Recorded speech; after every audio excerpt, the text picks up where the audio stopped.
Hey guys, I'm Andrew, also known as Iron Android, and I love to talk about movies and TV shows way too much. And with that being said, in today's video, I'm going to be ranking all the Scream movies from the worst to the best, and I would love to hear your guys' rankings in the comments down below. In sixth place, I have Scream 2. I actually wasn't very impressed with the sequel, and it's not bad by any means. I just think it was too much going on in the movie, and it was just boring as hell and everything. But they literally killed off the main and best character in the franchise, Randy, just to increase body count and kills and everything. It wasn't interesting and it's super forgettable in my opinion. So I rate it a 3 out of 10.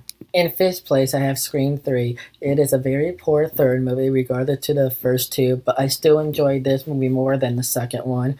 And it's well made, kinda, and it's well written and everything. It is really wacky at times and silly, and didn't have the impact of the first two films for me and everything. And it didn't deserve to be a third. It should have been much better and everything. The first two at least had a tad of realism to them, but the acting was horrible except for the main characters and everything. And the acting and chemistry was just okay for my liking and everything.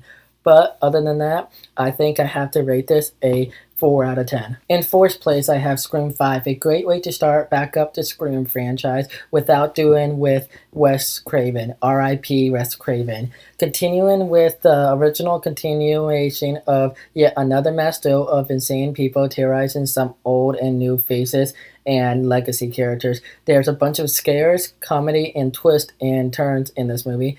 Even though Wes is gone, it still feels like a Scream movie, which is, as a filmmaker standpoint, should be and everything. And one of the biggest complaints of this movie is it just was just there. Like, it's just there, and you forget that it's there.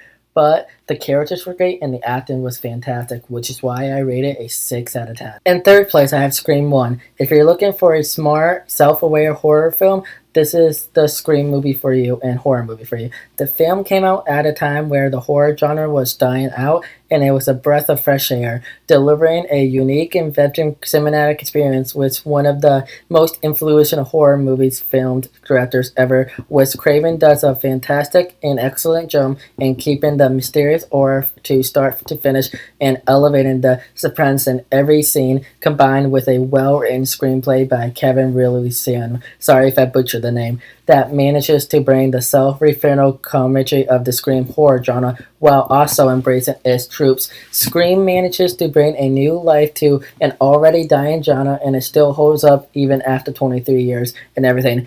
You will be over the edge of your seat throughout the entire movie. So I rate it an 8 out of 10. In my runner-up spot, I have Scream 6. What an amazing movie this was. All the actors and actresses did an amazing job, including Melissa Barra as Sam and Jenna Ortega as Tara, who are just stunning and amazing in the main character roles in this movie. There were plenty of gore scenes, scary chase scenes, and everything in between which you want in a Scream movie, and it's not over the top like they did in previous movies. And I love the twist where the roommate was supposed to be dead and everything, but she turned out to be the ghost face and everything. I thought that was blown away, and that was really shocking to me and everything, because I did not think that was going to happen.